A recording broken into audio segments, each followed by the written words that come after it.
Mi hermano siempre fue el favorito y el único invitado a todos los viajes familiares, mientras yo me quedaba trabajando para pagar las facturas. Un día, mis padres dijeron que la propiedad sería de él, pero yo seguiría pagando los recibos. Me fui. 3 meses después, vinieron llorando sin luz ni agua. Mi hermano nunca pagó una sola factura en su vida, pero fue el único invitado a todos los viajes familiares, mientras yo me quedaba trabajando para que la casa siguiera con luz y agua.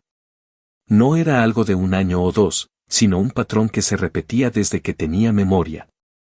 Crecí en una casa en las afueras de Houston, en un vecindario tranquilo, con calles amplias y árboles que daban sombra en verano. Mis padres se mudaron ahí en los 90, cuando el mercado estaba bajo y la casa costaba menos de lo que hoy pagas por un departamento de 1 habitación. Yo, con 32 años, había pasado toda mi vida trabajando en lo que fuera necesario, primero como cajero en H-E-B, luego como asistente administrativo en una compañía de seguros. Y más recientemente como supervisor en un centro de logística. No era glamuroso, pero pagaba las cuentas y mantenía a flote esa casa que ellos siempre llamaban el centro de la familia. Mi hermano, en cambio, tenía 28 y una habilidad casi mágica para esquivar cualquier responsabilidad. Decía que estaba explorando oportunidades o que estaba buscando su verdadera vocación, lo que en la práctica significaba quedarse en casa. Jugar en línea hasta las 3 de la mañana y salir con sus amigos a bares de Midtown los fines de semana. Cada vez que alguien de la familia organizaba un viaje, ya fuera a Disney World, Las Vegas, o incluso algo más modesto como un fin de semana en Galveston, él siempre era el invitado especial. Yo recibía fotos y videos por mensaje, con mi madre escribiendo cosas como mira qué bonito el desfile o ojalá estuvieras aquí, pero tú entiendes, alguien tiene que cuidar la casa. Cuidar la casa era, por supuesto, una forma elegante de decir que yo me quedaba trabajando para que las facturas se pagaran. Las de electricidad, que en verano fácilmente superaban los $300 con el aire acondicionado encendido día y noche, el agua, el gas, el internet, incluso parte del seguro de la casa. Ellos me daban las gracias de vez en cuando, pero con ese tono que hace que las palabras suenen más como un recordatorio de obligación que como un reconocimiento genuino. No era raro que, mientras yo estaba en la oficina resolviendo problemas de envíos a 110 grados de temperatura afuera, ellos me enviaran fotos desde un restaurante en Orlando o una selfie en el casino del Bellagio. Recuerdo un episodio que todavía me hierve la sangre. Era diciembre, temporada alta en el trabajo, y yo estaba coordinando entregas de último minuto para clientes que pagaban extra por recibir regalos antes de Navidad. Estaba agotado, con la espalda tensa y las manos entumecidas de tanto teclear. Mi madre me llamó en la tarde y me dijo con tono entusiasta que acababan de llegar a Nueva York para ver el encendido del árbol en el Rockefeller Center. Me describió la nieve cayendo, los escaparates de Macy's, el olor a castañas asadas en las calles. Después, como si nada, me pidió que pagara la factura atrasada de electricidad porque se nos olvidó antes de salir y no queremos que corten la luz, que ya sabes que tu hermano se asusta si se apagan las luces de noche. Al principio, aguantaba. Me repetía que eran mi familia y que, de alguna forma, era mi deber. Pero cada año que pasaba, la diferencia de trato se hacía más evidente. Cuando yo necesitaba un préstamo para reparar mi viejo Chevy Impala después de que se rompiera la transmisión, me dijeron que no podían ayudarme, que las cosas estaban apretadas. Una semana después, mi hermano subió a Instagram fotos de un iPhone nuevo, con la etiqueta regalo de mis papás porque me lo merezco. Ese era el tipo de mierda que me tocaba tragar una y otra vez. La conversación que lo cambió todo fue un domingo por la tarde. Yo estaba en la cocina revisando unas facturas, tratando de cuadrar mis gastos porque sabía que el seguro del carro iba a subir. Mis padres me pidieron que me sentara, y con una seriedad que pocas veces usaban, me dijeron que habían tomado una decisión importante sobre la casa. Según ellos, para asegurar la estabilidad de la familia y el futuro del hogar, la propiedad pasaría a nombre de mi hermano. La razón oficial era que él tiene más tiempo para cuidar la casa y no está tan ocupado como tú con el trabajo. Luego, como si no fuera suficiente, agregaron que yo seguiría cubriendo los recibos porque siempre has sido el responsable, y sabemos que podemos contar contigo para esas cosas. Me quedé mirándolos, intentando procesar lo que acababa de escuchar. Sentí una presión en el pecho y un calor subiendo por mi cuello. Les pregunté si estaba entendiendo bien, que yo pagaría por mantener una casa que legalmente no sería mía y en la que vivían ellos y mi hermano. Mi padre, con toda la calma del mundo, dijo que así funcionaba la familia, que cada uno aporta donde puede. Mi madre intervino diciendo que tu hermano necesita un empujón, y esta es una forma de darle seguridad para que pueda enfocarse en su vida. Yo me reí, pero no fue una risa alegre, fue una de esas carcajadas amargas que salen cuando el absurdo es demasiado. Les dije que no contaran conmigo para seguir manteniendo un lugar que ya habían decidido no incluirme, y que en cuanto pudiera, me iría. No hubo gritos ni portazos ese día. Simplemente me levanté, fui a mi cuarto y empecé mentalmente a hacer la lista de lo que me llevaría. Durante las siguientes semanas, trabajé como siempre, pero cada noche revisaba alquileres en línea. Encontré un apartamento de una habitación en el área de Montrose, no muy lejos de mi trabajo, por $1,250 al mes. No era barato, pero me daría la paz mental que necesitaba. Además, tenía estacionamiento cubierto y estaba cerca de un par de cafeterías y un H-E-B pequeño. El día que me mudé, nadie me ayudó. Empaqué mis cosas en cajas viejas de Amazon, cargué mi carro y conduje las 8 millas hasta mi nuevo hogar. Dejé en la casa familiar solo lo que legalmente les pertenecía. Mis padres no dijeron mucho, creo que todavía no creían que yo hablara en serio. Mi hermano me miró desde el sofá, con el control de la consola en la mano, y me dijo con una sonrisa burlona, a ver cuánto te dura la independencia. No respondí. No valía la pena. Las primeras semanas en mi nuevo apartamento fueron un respiro. Llegar a casa y saber que todo lo que estaba ahí lo pagaba yo y solo yo me daba una satisfacción extraña, como recuperar un pedazo de dignidad que no sabía que había perdido. El silencio no me molestaba. Al contrario, era un lujo. Me acostumbré rápido a cocinar solo, a manejar mi propio presupuesto sin tener que apartar dinero para facturas que otros deberían pagar. Pero no pasó mucho tiempo antes de que empezaran los mensajes. Primero fueron indirectas suaves, se nos olvidó pagar el agua, podrías cubrirlo esta vez, o el internet está atrasado y tu hermano necesita enviar unas aplicaciones de trabajo, ¿puedes ayudar? Yo respondía con un simple no. Después, los mensajes se volvieron más insistentes y menos amables. Mi madre me acusó de olvidarme de dónde vengo, mi padre me dijo que estaba actuando como un extraño, y mi hermano directamente me envió un mensaje diciendo que era un maldito egoísta. Ignoré todo. Y ahí fue cuando empezó a germinar la idea de que, si iban a aprender algo de esto, no sería porque yo les diera un discurso, sino porque sentirían en carne propia lo que era vivir sin que alguien más resolviera sus problemas. No iba a mover un dedo para salvarlos. No iba a rescatar la casa. No iba a pagar un centavo por las facturas. Y si eso los llevaba a un lugar incómodo, que así fuera. Después de todo, ellos habían tomado la decisión de dejarme fuera de su plan familiar. Yo solo estaba respetando su elección. 3 meses después de que me fui, recibí una llamada un martes por la noche. El número era de la casa, pero cuando contesté, la voz de mi madre sonaba quebrada. No tenían luz ni agua, y no podían cocinar ni ducharse. Me pidió, casi suplicando, que al menos pagara una de las facturas para que pudieran aguantar unos días. En el fondo, una parte de mí sentía lástima, pero otra parte, la más cansada, la que llevaba años sintiéndose usada, solo pensaba en cómo ellos mismos habían cavado ese agujero. Y en ese momento, supe que mi decisión de dejarlos enfrentar las consecuencias era definitiva. Actualización 1. 3 semanas después de esa llamada nocturna en la que mi madre, con la voz rota, me pidió que pagara al menos una de las facturas para aguantar unos días, yo seguía sin contestarles nada más allá de un seco no puedo ayudar.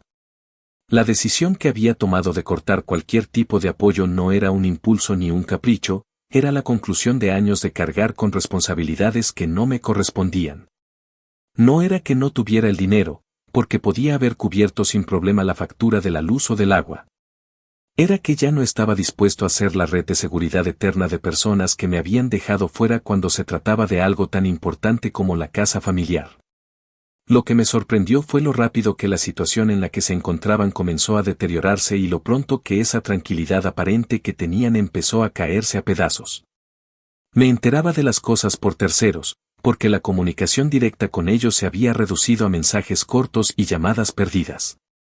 Un vecino de la casa antigua, un señor mayor que solía pasar las tardes en el porche leyendo el periódico, me comentó una tarde que habían visto a un camión de la compañía eléctrica estacionado frente a la casa. Según él, cortaron el servicio a media mañana y se llevaron el medidor. Me lo contó con esa mezcla de curiosidad y compasión que tienen algunas personas cuando no saben si lo que te dicen es un chisme o una advertencia. Yo asentí y le agradecí la información, aunque por dentro sentí una especie de alivio. Era la consecuencia lógica de haber vivido tantos años confiando en que otro pagaría por ti. Pocos días después, recibí un mensaje de texto de mi madre. No empezaba con un saludo ni un intento de suavizar el asunto. Decía simplemente, tu hermano está muy estresado, no duerme bien, se asusta si todo está oscuro. Si no quieres pagar toda la factura, al menos podrías cubrir la mitad y yo pago la otra. Lo leí mientras estaba en mi escritorio, en la oficina, revisando un reporte de inventario.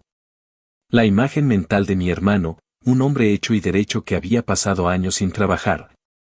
Que había sido capaz de recorrer medio país en coche para ir a un festival de música pero que ahora no podía soportar unas noches sin luz, me pareció casi absurda. Respondí con un no puedo y dejé el teléfono a un lado. No era cuestión de capacidad, era una negativa consciente. En el trabajo, mis compañeros habían empezado a notar que algo había cambiado en mí. Ya no estaba constantemente revisando el teléfono para contestarles a mis padres o preocupado por cuadrar mi presupuesto para enviarles dinero. Mi vida tenía un ritmo más estable. Podía salir del turno y pasar por la tienda sin pensar en si debía guardar $40 o $50 para cubrir la factura de gas de otra casa. Esa libertad me estaba devolviendo energía, pero al mismo tiempo, sentía esa sombra de curiosidad por saber hasta dónde dejarían que llegara la situación antes de que hicieran algo para solucionarla por sí mismos. Un viernes por la noche, mientras cenaba solo en mi apartamento, recibí una llamada de un número que no reconocía. Contesté, y era mi padre. Su tono era mucho menos altivo que antes.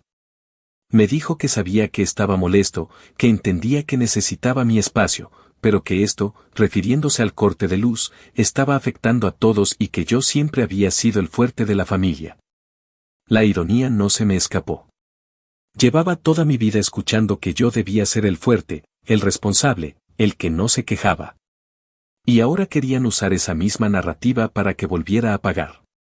Le dije que lo sentía, pero que la decisión estaba tomada y que no iba a cambiarla. Escuché un suspiro largo al otro lado y luego el silencio antes de que colgara.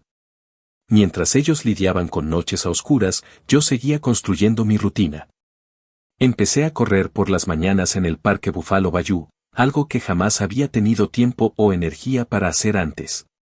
Con el clima templado de esas semanas, se convirtió en un hábito. Me llevaba un café después de correr y me sentaba a ver cómo la ciudad se despertaba, con la sensación de que estaba recuperando años que había perdido ocupándome de problemas ajenos.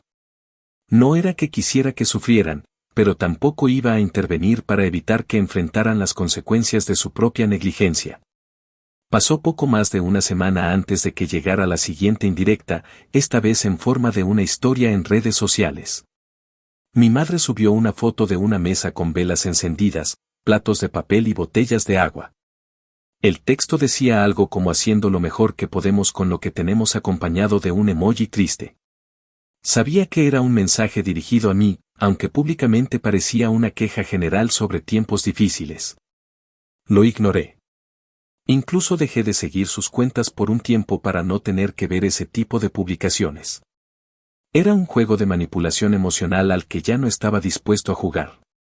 Lo que me resultaba más revelador era que, a pesar de no tener electricidad, mi hermano seguía encontrando la forma de salir con amigos. Un conocido en común me comentó que lo había visto en un bar en Midtown, tomando cerveza artesanal y contando historias sobre los problemas en casa como si fueran una anécdota divertida. Saber que todavía gastaba en ese tipo de salidas mientras sus padres vivían a oscuras reforzaba mi convicción. No era un tema de falta de recursos, sino de prioridades totalmente distorsionadas. La tensión fue creciendo. Un día recibí un mensaje mucho más directo de mi madre. Esta vez me dijo que había cosas que no se le hacían a la familia y que un hijo decente no dejaría que su madre pasara por esto. Le respondí con un solo texto: una madre decente no le quitaría la casa a un hijo para dársela al otro y esperar que siguiera pagando las cuentas. No hubo respuesta. Me imaginé el silencio incómodo en su sala, quizá con mi hermano haciendo algún comentario despectivo y mis padres evitando mirarse entre sí.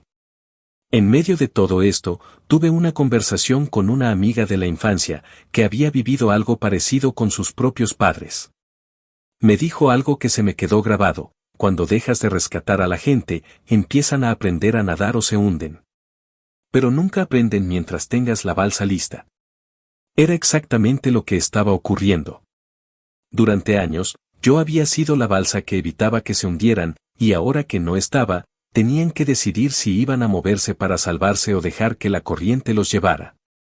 Y cada día que pasaba sin que hicieran algo concreto para resolver su situación me confirmaba que habían estado demasiado cómodos dependiendo de mí. El momento más extraño de esas semanas fue cuando recibí una tarjeta por correo. Era una postal con una imagen de una playa, firmada por mi madre, que decía: sabemos que estás molesto, pero siempre serás nuestro hijo. No sé si esperaba que una frase así me ablandara o si era un intento genuino de acercarse. Lo único que sentí fue una mezcla de nostalgia y cansancio. Esa misma mañana la dejé en la mesa de la cocina y no la volví a mirar.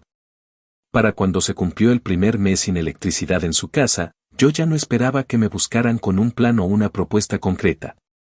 Lo que recibía eran súplicas veladas, reproches disfrazados de preocupación y comentarios pasivo-agresivos. Mis padres, que tantas veces habían justificado las acciones de mi hermano, estaban ahora enfrentando una realidad en la que él no podía, o no quería, hacerse cargo de nada. Y yo, por primera vez en muchos años, estaba dispuesto a dejarlos resolver sus propios problemas sin sentirme culpable por ello. Esa noche, mientras estaba sentado en el sofá de mi apartamento viendo una serie, pensé en cómo la historia se estaba desarrollando exactamente como yo había imaginado. No me daba gusto verlos pasar por dificultades, pero tampoco podía olvidar que esas dificultades eran el resultado directo de sus propias decisiones. Habían querido poner todo a nombre de mi hermano, confiando en que yo seguiría siendo su sostén económico. Ahora tenían que descubrir cómo vivir sin ese soporte. Y si eso significaba que pasarían más noches a oscuras, sería una lección que recordarían mucho más tiempo que cualquier sermón que yo pudiera darles. Actualización 2. 2 meses después de que me fui, la situación en la casa de mis padres había pasado de ser incómoda a convertirse en un completo desastre. Yo no hablaba con ellos más allá de algún mensaje breve, y cuando lo hacía era por pura cortesía, no porque quisiera iniciar una conversación. Desde aquella primera crisis con el corte de luz, nada parecía haberse estabilizado. Seguían sin tener electricidad de manera regular, a veces la reconectaban con un pago parcial, pero les duraba pocos días antes de que volvieran a cortarla, y el agua corría con la misma suerte. Lo que más me impresionaba no era la falta de servicios, sino la absoluta incapacidad de mi hermano para adaptarse a esa realidad. Cualquier persona con un mínimo de sentido común habría buscado un empleo estable o habría recortado gastos innecesarios. Él, en cambio, seguía comportándose como si viviera en una especie de burbuja en la que todo se solucionaría solo.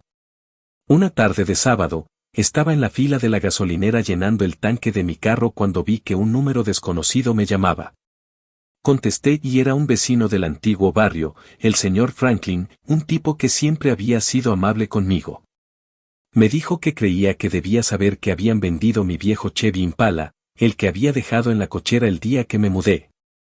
Me explicó que había visto a un par de tipos cargarlo en una grúa y que después se enteró, por otro vecino, que mi hermano lo había vendido a un conocido suyo para hacer caja y pagar el gas atrasado. Me quedé en silencio unos segundos, procesando lo que me estaba diciendo. El Impala no estaba en condiciones perfectas, pero era mío, tenía el título a mi nombre y, aunque lo había dejado allí porque en ese momento no tenía espacio en el apartamento, no había dado permiso para venderlo. Colgué agradeciendo la información y lo primero que hice fue buscar el número de la policía para hacer un reporte. No iba a dejar pasar algo así como si nada. Di todos los detalles, expliqué que el vehículo estaba registrado a mi nombre y que había sido vendido sin mi consentimiento. Me dijeron que enviarían un oficial a tomar mi declaración formal y que, probablemente, me llamarían para seguir el proceso. Sentí una mezcla de furia y satisfacción. Furia por la traición, satisfacción porque ahora había una consecuencia legal directa para ellos, no solo un problema de facturas impagadas. En el fondo, sabía que esto podía generarles una multa, una citación o incluso problemas más graves si el comprador intentaba registrar el carro. Esa misma semana recibí un mensaje de mi padre, lleno de quejas. Me decía que cómo era posible que estuviera poniendo a la policía en contra de mi propia familia, que todo lo habían hecho por necesidad y que, si me molestaba, lo mejor era que me llevara todo lo que quedaba en la casa. No respondí. No había nada que discutir. No era la primera vez que actuaban como si lo que yo tenía fuera de uso común para todos, pero esta vez había cruzado una línea clara y legal. Si algo tenía claro era que ellos no estaban acostumbrados a que sus acciones tuvieran consecuencias reales. Mientras todo esto pasaba, yo seguía con mi vida en Montrose.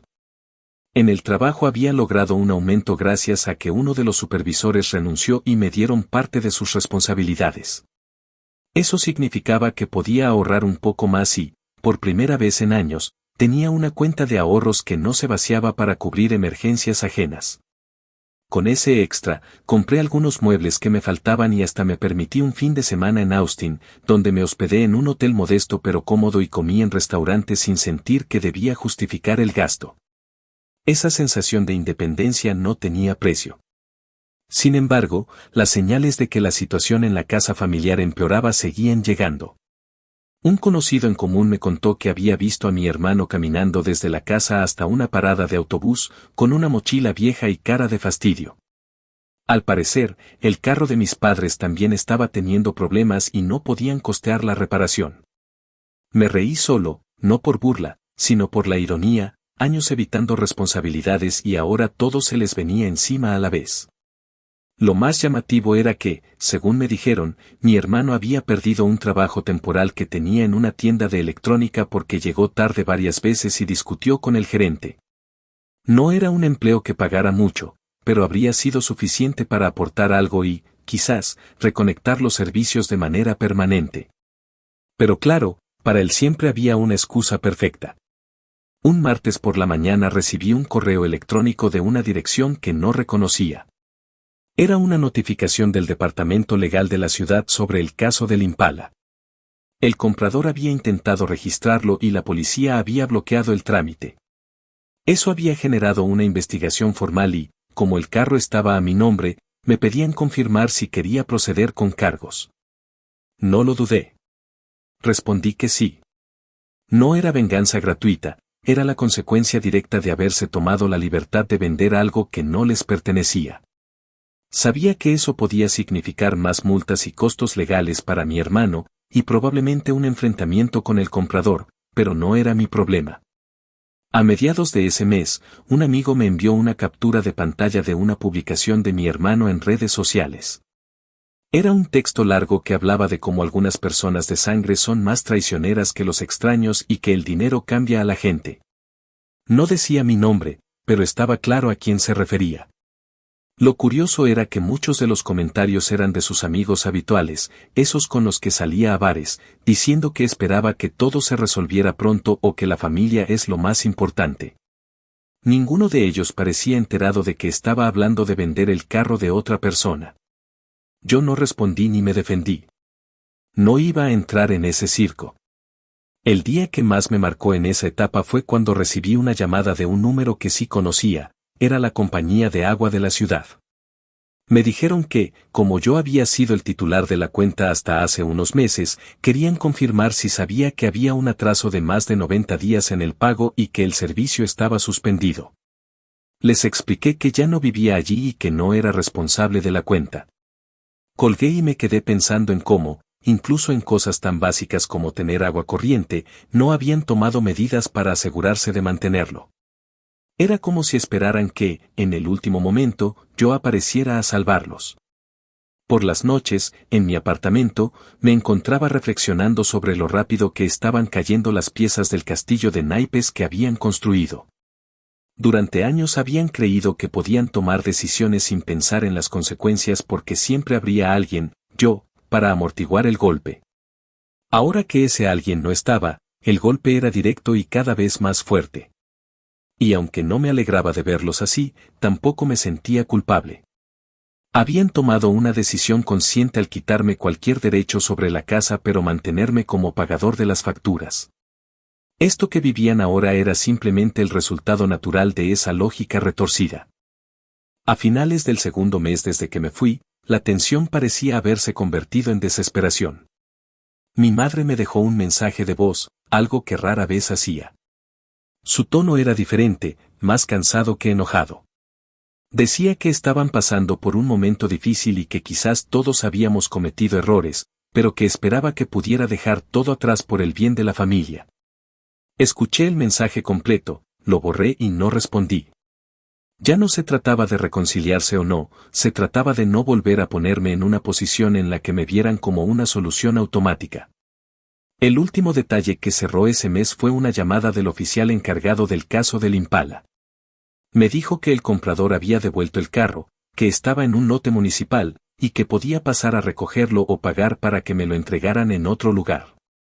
Fui un sábado por la mañana. Verlo allí, con una capa de polvo y el parabrisas lleno de hojas secas, me produjo una mezcla rara de alivio y tristeza. Lo recuperé, lo llevé a un taller y lo dejé allí para que le hicieran una revisión completa. Pagando con mi propio dinero, como siempre, pero esta vez sabiendo que nadie más tendría acceso a él sin mi permiso.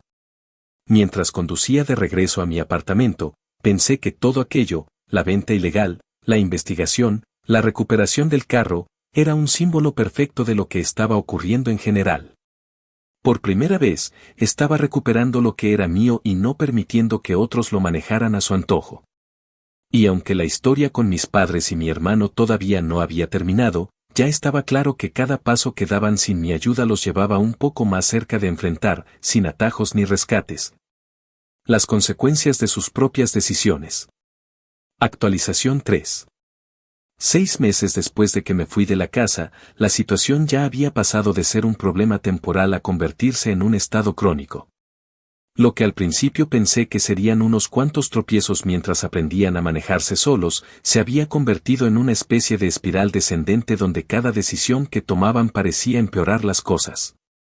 Lo notaba no porque me lo contaran directamente, porque la comunicación entre nosotros era mínima y siempre cargada de tensión, sino por pequeños retazos de información que me llegaban a través de terceros. Publicaciones en redes sociales o simples comentarios que alguien soltaba sin darse cuenta de que me estaba dando una pieza más del rompecabezas. Para entonces, ya sabía que habían perdido cualquier intento de mantener los servicios básicos de manera constante. La electricidad y el agua funcionaban por días, a veces por horas, y luego se cortaban de nuevo. Vivían con velas, botellas de agua compradas en la gasolinera y la cocina reducida a una estufa portátil que alguien les había prestado. El aire acondicionado, que en Houston no es un lujo sino una necesidad en la mayor parte del año, era un recuerdo lejano. Y aunque las temperaturas en ese momento no eran extremas, sabía que en unos meses el calor volvería a ser insoportable. La noticia más reciente llegó a través de un compañero del trabajo que vivía a unas cuadras de la casa familiar.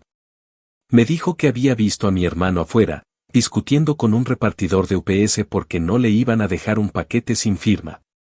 El detalle que me llamó la atención no fue la discusión, sino el hecho de que el paquete estaba a nombre de mi hermano y era de una tienda de ropa de marca. Eso me confirmó que, incluso en medio de todo el caos, él seguía gastando dinero en cosas completamente innecesarias. Era como si la situación financiera no lo tocara o, peor aún, como si pensara que de alguna manera se resolvería sola sin que él tuviera que cambiar nada. Fue justo en ese contexto cuando recibí la llamada que marcaría este punto de la historia. Era un martes por la tarde, acababa de llegar a mi apartamento después de un turno largo, y mi teléfono sonó con el identificador mostrando el número fijo de la casa familiar. Por un segundo dudé en contestar, pero la curiosidad me ganó. Era mi madre. Su voz sonaba más desgastada que nunca, con ese tono quebrado que mezcla cansancio, vergüenza y súplica. Me dijo que no tenían agua desde hacía 3 días, que no habían podido bañarse ni lavar ropa, y que la factura atrasada superaba lo que podían pagar en ese momento. Añadió que, si al menos pudiera ayudarles esta vez, podrían salir adelante hasta que mi hermano encontrara algo estable. Mientras hablaba, yo miraba por la ventana de mi sala, viendo la calle tranquila y el sol cayendo entre los edificios. No sentí rabia ni satisfacción, solo una especie de distancia emocional. Le recordé, con un tono que intenté mantener lo más neutro posible, que ellos habían decidido poner la casa a nombre de mi hermano y que eso significaba que era su responsabilidad. No llegué a decir más porque, al fondo, escuché la voz de mi hermano gritando algo como déjalo, no va a ayudar, es un egoísta. Ella intentó tapar el auricular, pero ya lo había escuchado. Fue ahí cuando decidí terminar la conversación. Le dije que lo sentía y colgué. Esa llamada me dejó una sensación rara. No era culpa ni remordimiento, pero sí una conciencia más clara de que ya no había vuelta atrás.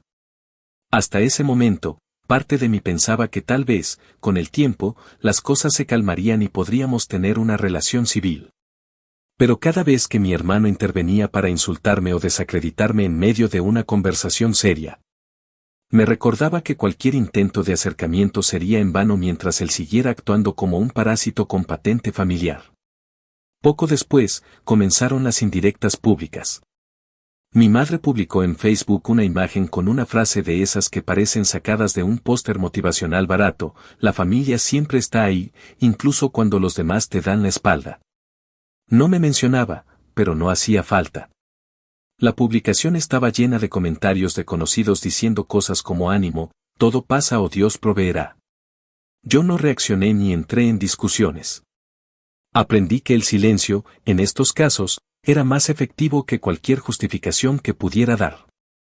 Lo más curioso fue notar cómo el círculo social que antes siempre giraba alrededor de ellos empezó a reducirse. Vecinos que antes los saludaban con entusiasmo ahora apenas levantaban la mano desde lejos. Un amigo de mi padre dejó de visitarlos después de que, según me contaron, intentaran pedirle un préstamo para reconectar todo de una vez. Incluso algunos familiares lejanos empezaron a llamarme a mí, no para pedirme que los ayudara, sino para contarme lo que estaba pasando. Como si quisieran que yo tuviera la confirmación de que no estaba exagerando al cortar el apoyo. En paralelo, mi vida había tomado un rumbo mucho más tranquilo. En el trabajo, mi posición se había consolidado y estaba a punto de recibir un bono por desempeño. Empecé a hacer planes para unas vacaciones cortas, algo que no había hecho en años. Consideré viajar a Nueva Orleans un fin de semana, solo por el gusto de conducir las 300 millas, comer bien, escuchar música en vivo y regresar con la mente despejada. La sola idea de poder planear algo así sin pensar en facturas ajenas me producía un alivio profundo. En medio de ese respiro personal, llegó otro episodio que me reafirmó que había hecho lo correcto al alejarme. Un antiguo vecino me envió un mensaje contándome que la compañía de recolección de basura había dejado de pasar por la casa porque no pagaban la tarifa mensual. Eso significaba que la basura se estaba acumulando en el patio trasero, atrayendo moscas y generando un olor insoportable. Me imaginé la escena y no pude evitar pensar en cómo, en otros tiempos, habría corrido a pagar esa tarifa para evitarles el problema. Ahora, simplemente pensé, que lo resuelvan. Pasaron unas semanas y, de pronto, noté que mi hermano había borrado casi todas sus publicaciones en redes sociales. Ya no había fotos de salidas con amigos ni de compras impulsivas. En su lugar, subió un par de mensajes vagos sobre trabajar en proyectos importantes y hacer cambios necesarios. No sabía si era una pose o si realmente estaba intentando hacer algo útil con su vida, pero tampoco me interesaba lo suficiente como para averiguarlo. Había aprendido que cualquier intento mío de averiguar la verdad terminaba en discusiones inútiles. Lo que sí supe, gracias a un comentario de un primo, fue que mi hermano había intentado conseguir un trabajo en un taller mecánico. Pero lo rechazaron después de que alguien revisara sus antecedentes y viera que estaba implicado en una investigación por la venta ilegal del Impala. No me sorprendió. Esa mancha en su historial era producto de su propia decisión y no iba a mover un dedo para ayudarlo a limpiarla. La gota que colmó el vaso en esta etapa llegó en forma de una cadena de mensajes de texto de mi madre, enviados todos en el transcurso de una tarde. Comenzaba con un solo queremos hablar, seguido por estamos pasando por mucho, luego nadie debería tratar así a su familia y, finalmente, un al menos podrías venir a visitarnos para ver cómo estamos. No respondía ninguno. No porque quisiera castigarlos con mi silencio, sino porque entendí que cualquier visita terminaría en la misma dinámica de siempre, reproches, manipulación y, tarde o temprano, una petición de dinero. Llegado el 6º mes, la casa ya estaba prácticamente desconectada de la red de servicios. Vivían con lo mínimo, en un estado que cualquier persona ajena habría considerado inaceptable. El jardín delantero estaba descuidado, con el césped alto y maleza creciendo entre las grietas del pavimento. Las persianas estaban cerradas casi todo el tiempo, y de noche no se veía ni una luz encendida. Desde afuera, parecía una casa abandonada. Yo, en cambio, vivía en un entorno limpio, iluminado y tranquilo. No era un lujo excesivo, pero era mío. Y esa diferencia tan marcada entre mi vida actual y la que había llevado antes era la mejor prueba de que mi decisión había sido la correcta. La última interacción directa de ese periodo fue una llamada rápida de mi padre. Me dijo que necesitaban ayuda para pagar un depósito porque, según él, las cosas en la casa no se iban a poder sostener por mucho más tiempo. No me dio más detalles, pero pude leer entre líneas que estaban considerando mudarse. Mi respuesta fue breve: no puedo ayudar. No había nada más que decir. Colgué y, por primera vez, me permití pensar que el final de todo esto podría estar cerca. No porque fueran a recapacitar o porque yo cambiara de opinión, sino porque las circunstancias los estaban empujando hacia un límite. Y, en el fondo, sabía que cruzar ese límite sería inevitable. Actualización 4. 8 meses después de mi mudanza, la tensión con mi familia ya no era una cuerda tirante, era una cuerda que había empezado a deshilacharse y, en algunos puntos, a romperse por completo. Lo que al principio era un conflicto en torno a facturas y responsabilidades se había transformado en una distancia emocional casi total. Ya no había intentos frecuentes de convencerme o manipularme para que regresara al viejo papel de salvavidas. Lo que había ahora era un silencio cargado, interrumpido solo por mensajes esporádicos que iban directo al grano, peticiones de dinero, avisos de que algo grave estaba pasando o indirectas envueltas en frases moralistas. Y aunque al principio me sorprendió que la intensidad bajara, entendí que no era paz, sino una especie de resignación de su parte, o quizá de preparación para algo peor. Fue en ese contexto cuando recibí un sobre del banco. No era mi banco habitual, así que lo abrí con algo de desconfianza. Dentro había una carta formal, dirigida al propietario legal de la casa familiar, mi hermano, pero enviada a mi nombre porque, hasta hace unos meses, yo había sido cotitular de algunas cuentas vinculadas a esa dirección. El contenido era claro: advertencia de ejecución hipotecaria. La carta explicaba que la propiedad tenía varios pagos atrasados y que, si no se saldaba el monto completo antes de cierta fecha, iniciarían el proceso de embargo. Me quedé leyendo el documento 2 veces, no porque no entendiera lo que decía, sino porque no podía evitar pensar en lo irónico que resultaba. Durante años, yo había mantenido esa casa a flote pagando religiosamente no solo los servicios, sino también aportando al pago de la hipoteca. Y ahora, que la casa estaba a nombre de mi hermano como garantía de futuro, estaba a punto de perderse por la misma irresponsabilidad que siempre había demostrado. No sentí un impulso de actuar. Ni siquiera un cosquilleo de quizá debería ayudar para que no pierdan la casa. Todo lo contrario. Cerré el sobre, lo dejé sobre la mesa y me fui a hacerme un café. No era mi problema. Habían tomado esa decisión conscientes de lo que significaba. Y, para ser honesto, parte de mí sentía que ese final, la pérdida de la casa, sería una consecuencia proporcional al nivel de negligencia y abuso que habían ejercido durante años. Unos días después, recibí un mensaje de texto de mi madre que confirmaba que sabían del embargo. Me dijo que necesitaban hablar urgentemente y que quizá había llegado el momento de dejar atrás las diferencias. La respuesta que le di fue directa: no puedo hacer nada. Hablen con el banco. No hubo más. Esa noche me quedé pensando en cómo, antes, un mensaje así habría sido suficiente para que yo me moviera de inmediato, buscara formas de conseguir dinero y me hiciera cargo de la deuda. Ahora, en cambio, la idea de involucrarme me parecía una violación a la paz que había construido. Mientras tanto, las señales de deterioro en la casa eran visibles para cualquiera que pasara por allí. Un compañero del trabajo, que vive en la misma zona, me contó que la maleza del patio delantero había llegado casi a la altura de las ventanas y que las persianas de la sala estaban rotas. En las noches, no se veía ni una sola luz encendida. A veces, decía, se escuchaban discusiones desde la calle, con voces elevadas que probablemente eran las de mi hermano y mis padres. Esa imagen, una casa oscura, descuidada, llena de tensión, contrastaba con la de mi propio apartamento, donde todo estaba en orden, limpio y bajo control. No podía evitar sentir que estaba viendo, desde lejos, la representación física de lo que siempre había temido, lo que pasa cuando se vive sin planificación ni responsabilidad. En medio de todo esto, hubo un incidente que me dejó claro que la situación había llegado a un punto crítico.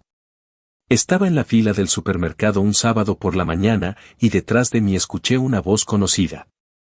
Me giré y vi a la señora Miller, una vecina de la casa familiar. Me saludó con calidez y, casi de inmediato, me dijo: lamento lo que está pasando con tu familia, hijo. No es justo que te pongan en esa posición. No le pregunté cómo sabía tanto, pero ella misma me lo contó. Dijo que mis padres le habían pedido dinero prestado, primero para pagar la luz, luego para cubrir un problema con el banco. Cuando ella les dijo que no podía, mi hermano intervino con comentarios groseros sobre cómo la gente olvida lo que es ayudar. La señora Miller me dijo que entendía por qué yo me había alejado y que esperaba que no me sintiera culpable. Esa conversación, aunque breve, me confirmó que lo que antes se manejaba puertas adentro ya se había convertido en un tema del vecindario. Algunas semanas más tarde, mi padre me llamó. Su voz no tenía el tono autoritario de antes, sino un timbre más apagado, como si hubiera envejecido años en pocos meses. Me dijo que las cosas estaban complicadas y que quizá iban a tener que dejar la casa. No usó la palabra embargo, pero estaba claro que se refería a eso. Lo escuché en silencio. Cuando terminó, le pregunté qué pensaban hacer. Me dijo que tal vez buscarían un apartamento barato, aunque no sería lo mismo que tener un hogar propio. Esa última frase me dio un vuelco en el estómago, no por tristeza, sino porque entendí que todavía no aceptaban que el hogar propio se había perdido desde el momento en que decidieron ponerlo en manos de alguien que nunca se había hecho responsable de nada. Le respondí que les deseaba lo mejor y que esperaba que encontraran algo pronto. No ofrecí ayuda, ni económica ni logística. Colgamos en términos cordiales, pero fríos. Lo curioso es que, a pesar de la gravedad del asunto, mi hermano no parecía mostrar señales de asumir el mando de la situación. Según un conocido en común, seguía saliendo por las noches, aunque con menos frecuencia, y todavía gastaba en tonterías. En lugar de buscar un empleo estable o hablar con el banco, estaba más ocupado quejándose en redes sociales sobre lo injusto que es el sistema y cómo la gente que debería estar ahí para ti te abandona cuando más lo necesitas. El patrón de siempre, solo que ahora amplificado por el eco de Internet. Mientras tanto, mi vida continuaba. En el trabajo me confirmaron el bono y lo usé para hacer un pequeño viaje a Nueva Orleans, como había planeado meses antes. Fueron solo 3 días, pero fueron suficientes para desconectar de todo y recordarme que la independencia no solo era un estado financiero, sino también emocional. Caminé por el barrio francés, comí baguettes en Café du Monde, escuché jazz en un bar pequeño y volví a casa con la sensación de que, mientras ellos se hundían, yo estaba aprendiendo a vivir de verdad. Al regresar, encontré un nuevo sobre del banco. No lo abrí de inmediato, lo dejé sobre la mesa y salí a correr. Cuando lo abrí más tarde, confirmaba que el proceso de ejecución hipotecaria estaba en marcha. La fecha límite había pasado sin que se hiciera el pago y el caso estaba en manos del departamento legal. No sentí sorpresa ni indignación. Solo pensé, ya está, el final es cuestión de semanas o meses. En las noches siguientes, me descubrí pensando en cómo sería para ellos el momento de entregar las llaves, de ver la casa vacía por última vez. Imaginé a mi madre tratando de rescatar recuerdos, a mi padre cargando cajas en silencio y a mi hermano quejándose de que todo es culpa de los demás. No era un pensamiento morboso, sino más bien una proyección lógica. Y, aunque suene frío, me di cuenta de que no me generaba dolor. Era el cierre natural de un ciclo que nunca debió prolongarse tanto. La última vez que supe de ellos en ese periodo fue por un mensaje breve de mi madre: no sé si nos volveremos a ver en esta casa. Lo leí y lo dejé sin responder. Porque aunque las paredes, las ventanas y el techo fueran los mismos que me habían dado un hogar durante años, lo que había dentro hacía tiempo que había dejado de ser familia en el sentido que importa. Y cuando eso se pierde, el lugar físico deja de tener valor. En el fondo, sabía que lo que vendría después, la mudanza, el nuevo lugar, la adaptación a una vida con menos, sería para ellos un golpe duro. Pero también sabía que, por primera vez en mucho tiempo, ese golpe no lo iba a amortiguar yo. Actualización final. Un año después de haberme ido de la casa, la historia que empezó como una disputa por facturas y favoritismos había llegado a un desenlace inevitable. La ejecución hipotecaria se había concretado, y la casa donde crecí ya no pertenecía a mi familia. No fue un evento repentino, el proceso tomó semanas, con cartas certificadas, avisos pegados en la puerta y visitas de representantes del banco para hacer inspecciones. Yo no presencié nada en persona, pero cada paso me llegaba por fragmentos: un vecino que me enviaba una foto de un letrero en la ventana, un primo que me escribía diciendo que ya era oficial. O publicaciones en redes sociales que, sin mencionar directamente la pérdida, hablaban de cerrar etapas y empezar de nuevo. Me enteré del desalojo definitivo por una llamada del señor Franklin, el mismo vecino que me había avisado de la venta ilegal del Impala. Me dijo que vio a un camión de mudanzas estacionado frente a la casa un lunes por la mañana. 3 hombres cargaban cajas y muebles, mientras mi madre, sentada en el bordillo de la acera, miraba en silencio. Mi padre iba y venía del camión, y mi hermano estaba apoyado contra una de las columnas del porche, con los brazos cruzados y cara de fastidio.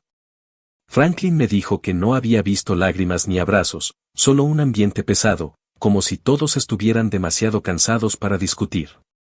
Según él, se fueron al final de la tarde en una camioneta vieja cargada de bolsas de basura negras que parecían llenas de ropa y cosas personales.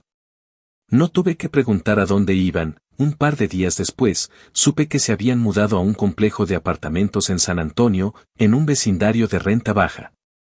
Me enteré por un familiar lejano que vive allí y que, con un tono más de chisme que de empatía, me describió el lugar: edificios de 3 pisos con pintura descascarada, estacionamientos llenos de autos viejos y un olor constante a comida recalentada y humedad. El alquiler era mucho más barato que una hipoteca, pero también significaba menos espacio, menos privacidad y, sobre todo, un recordatorio diario de lo que habían perdido.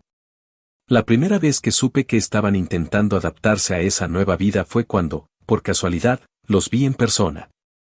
Fue un sábado por la tarde, en un Walmart al norte de Houston. Yo estaba allí porque estaba de paso, de regreso de un viaje de trabajo, y necesitaba comprar unas cosas antes de llegar a casa. Ellos estaban en una de las filas de la caja, delante de mí. Mi madre empujaba el carrito, que tenía dentro pan, pasta, leche y algunas latas de sopa. Mi padre estaba revisando un talonario de cupones, recortados y organizados con un clip oxidado. Mi hermano estaba mirando su teléfono, ajeno a todo. Vestían ropa gastada, nada que pareciera nuevo en meses, y la expresión en sus caras era la de personas que se mueven en piloto automático. No me vieron. Me quedé a unos metros, observando cómo discutían en voz baja sobre qué productos dejar fuera porque el total pasaba de lo que podían pagar. Escuché a mi madre decir algo como: quita la caja de cereal, podemos comprar una más barata, y a mi padre replicar que los cupones no aplican para esa marca. Mi hermano no decía nada, parecía estar en otra conversación por mensajes. Fue un instante incómodo, no porque sintiera ganas de acercarme, sino porque, por primera vez, vi en vivo la consecuencia completa de todas sus decisiones. Me fui sin saludar. No por rencor, ese rencor que me acompañó durante años ya no estaba, sino porque entendí que no había nada que decir que no se hubiera dicho ya. La situación hablaba por sí sola.